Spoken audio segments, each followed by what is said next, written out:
Have you ever wanted to replace a door in your house? I'm going to show you how to do it in 3 easy steps. Step 2, remove the old door and prepare the surrounding. All right, the absolute minimum tools you're going to need here to remove trim are a razor knife to cut through any caulking, a small pry bar and a hammer. It'd probably be helpful to have a larger pry bar depending on how well it's in place. We might also have to get a Sawzall out to remove the actual door frame. We'll see how that goes.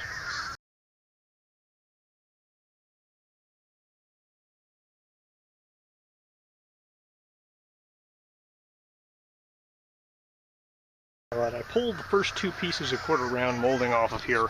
It looks like this is pressure treated wood and there is some type of sealing goop in here. I'm not sure if that is really old silicone. It looks like it's clear and my fingernail kind of pushes into it a little bit, so that might be silicone sealant. It might be this is the bracing that holds the actual door frame. I think there's another piece of 1/4 round in here as well. Now on the top, there's this piece of wood up here. I don't think I want to take it out just yet. I want to take this trim piece and this trim piece out, and I think the door frame might come out, and I might be leaving these pieces of wood up depending on their quality. If they're pressure treated, they might be okay.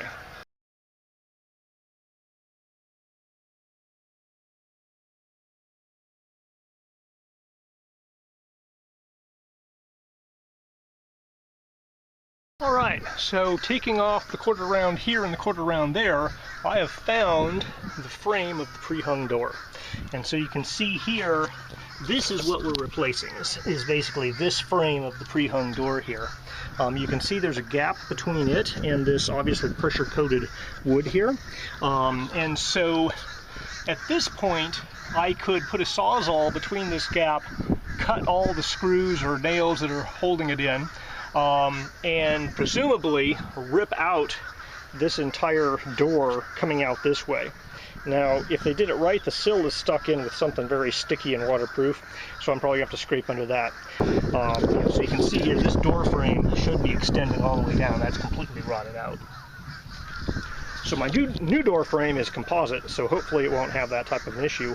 Also, because the door swings inward, the door will be set farther back and just a slight bit more protection from the element there.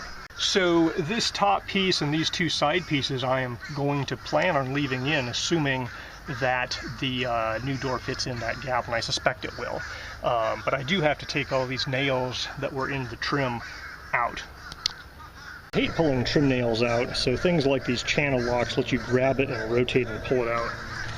They really don't have a head to get a hold of easily with a hammer, but a lot of times you can leverage it with the channel locks and yank them out that way. Right, so I pulled out all of the trim nails that are around here. I'm going to be using scrapers and putty knives to try to clean up the paint residue on the concrete and the pressure treated wood, because that part's staying. I'm ignoring the door frame because that part's not staying. Now, one side of this door has a big enough gap where there's spacers and there's no real sealing in there. The other side, in addition to what looks like silicone sealant all the way down the pressure treated lumber, which I approve of, they also have sealant all the way between the door frame and the jamb. And I'm planning on foaming my door frame to the jamb when I'm done with it, with door and window stuff that doesn't expand super hard, minimally expanding.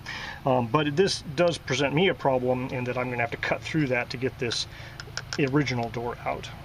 But first, let's get most of the paint cleared off.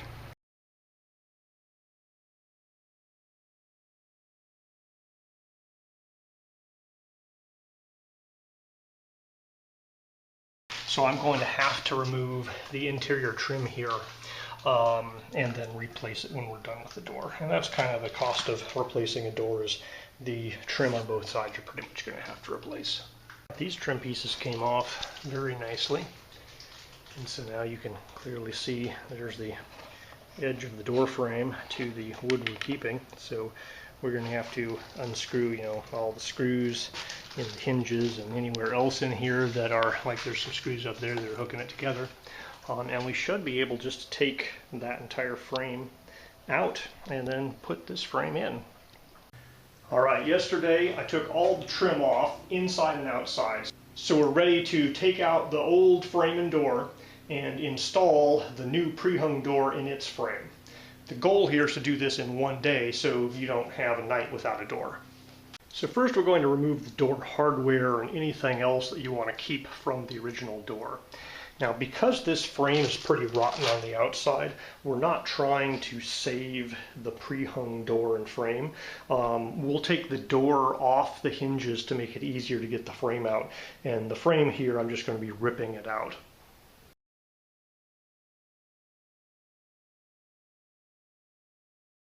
Typically, these hinges will have 2 or 3 short screws just holding the hinge to the frame, and then one longer screw that goes through the frame and into whatever it's anchoring it. So we had, I think, 1 or 2 up here, we had 1 there and 1 there that were extra long, and so that got rid of some of these things that anchored it through that gap. But you can also see there's some plugs here which are either nails or plugs covering screws that we need to pull out, and you can see they're, scattered about here. I think these are nails. They look like nail heads. And then on this side, you can see there's some places like there's a nail and some things here. So we're going to have to get all of these nails out as well. And some of that I'm going to pry between here to see if I can pop the head out a bit to get the head. Some of it I might have to dig into the wood to get under the head. We're not trying to save this frame, so I can be pretty darn destructive getting that out. And this is where a big pry bar comes in handy. So this particular door was held in with a combination of shorter and longer galvanized nails. Galvanized, both because it's an exterior door and because it's going into pressure-treated lumber. And the longer nails were through, the bigger piece of trim here, and then the shorter nails were through this shorter piece of trim there. And if you're wondering where all the nails are, you just look through this crack until you find the shims. And wherever a shim is, they drove a nail through that shim. And so some of those I've taken out at the bottom. You can just see there's a giant gap. But any place there's a shim, you can look around the outside and say, hey, look, there's a nail on the outside and a nail on the inside here. It still needs pulling out. All right, I believe I have all the nails out. I know I do on this side, because this whole side, you can wiggle it back and forth. The whole thing goes in and out. There were no nails into the top there. Now over on this side, I think the only thing holding it is this sealant, which I think is a silicone, old yellow silicone. It might be some type of a urethane, I'm not sure. But this entire side of the frame can wiggle in and out. So you can see it wiggles in and out there, and it seems to be hinging on that front corner. And when I drive my pry bar in, I can move, the back corner out all the way around. So I think I'm just going to have to cut that sealant in the front. Instead of using a knife, I'm actually hammering the sharp edge of my pry bar in there about 1.5 inches at a time, moving it down and so forth, just to break it. And so you can see up above here, it's basically detached. The farther down I went, it just started pulling away from the frame. It's still attached to the jamb. So I was able to, go every 6 inches or so and just pull this guy out. And now this whole thing's wiggling, so I'm pretty sure I can pop it out.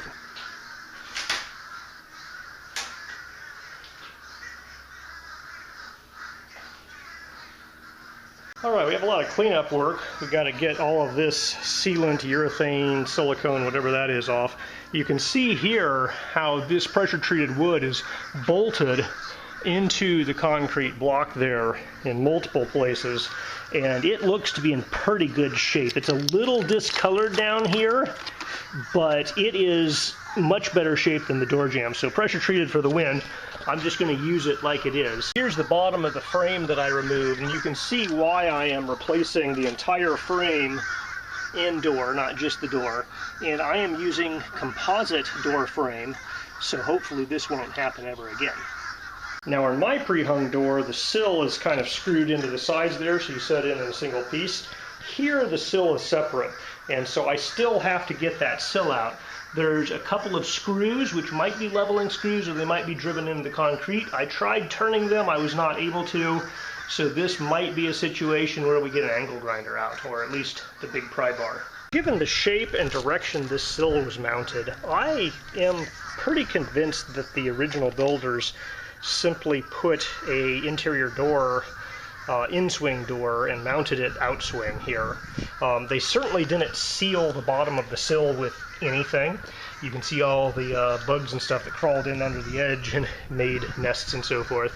Still having a heck of a time with that one screw there. All right, when you have a recalcitrant screw like this, where you basically stripped it out trying to get it to rotate, an angle grinder with a cutoff wheel will solve the problem. First, I'm going to try to notch another notch where I can get my screwdriver in and give it a last chance of turning. If that doesn't work, I'll just cut it off flush with the concrete underneath. All right, so attempt number one is we dug a really deep slot into that screw.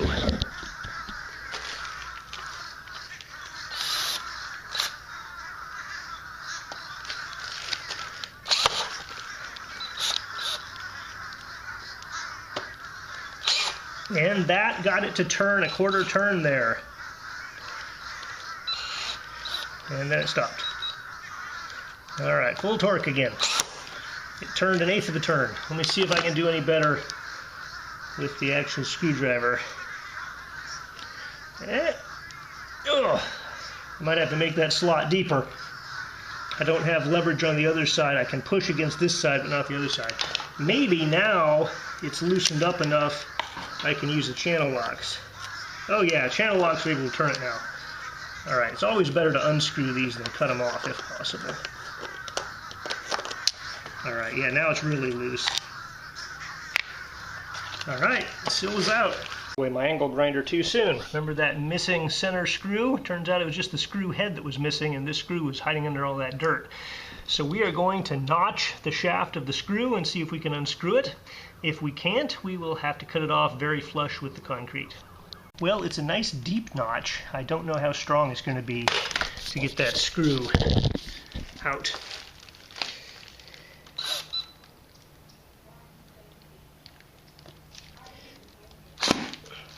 Nope, just popped off one half of it. So that's not going to work. We're just going to have to angle grind that guy flush.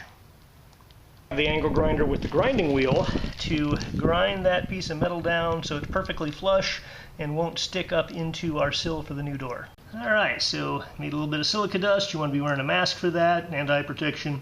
But it's definitely not going to poke into the door sill. Alright, we have this opening completely cleaned up.